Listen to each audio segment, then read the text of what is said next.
m'he de muntar bé jo perquè no estic ben posat encara. Tots aquests petards que veieu per aquí dalt s'han mullat i avui no podrem... no els veureu. Ja estic en directe, sí. Hola. Quan vingueu al correfoc, sisplau, vestiu-vos bé. Mira, feu com l'Alba.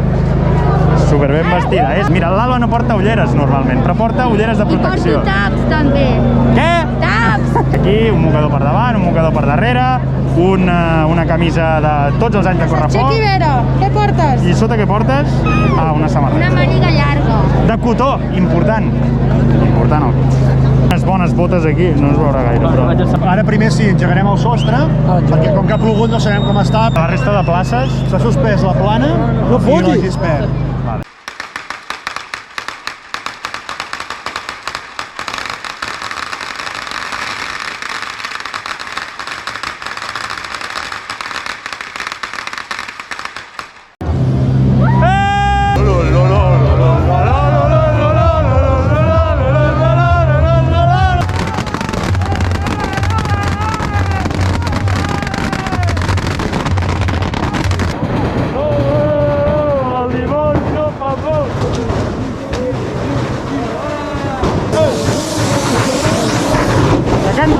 Aquest foc, home! Només s'escalfa! El que crema és el taronja. Uau! M'ha deixat sordíssim.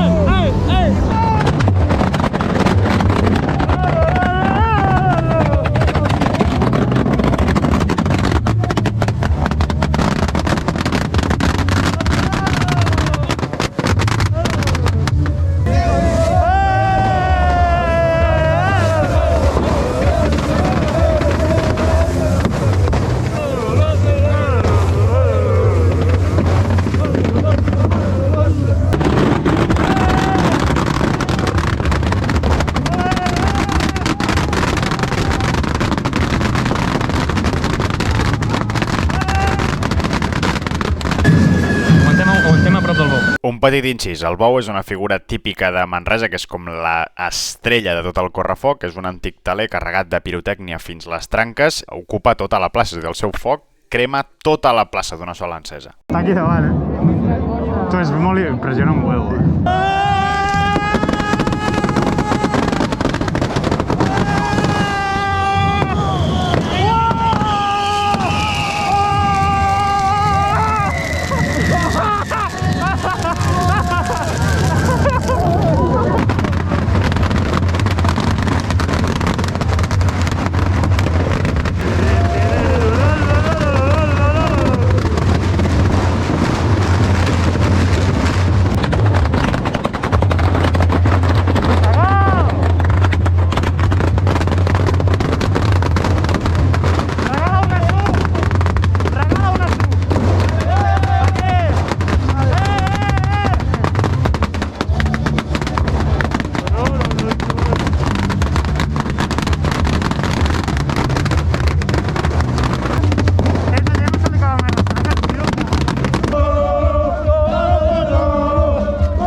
Segals després de tot el correfoc i totes les imatges que heu vist, estic ja tornant cap al cotxe, avui tardíssim, 2:45, i és que el correfoc doncs, ha començat supertard i això no és pluja, és suor. Espero que l'hagueu gaudit, sens dubte és un correfoc espectacular, que us recomano moltíssim venir-hi a gaudir-lo perquè té unes particularitats que el fan super especial. Bueno, la gent allà darrere se pensa que estic boig. Espero que hagueu gaudit d'aquest vídeo tant com jo fent-lo i ens veiem al proper vlog. sus emociones.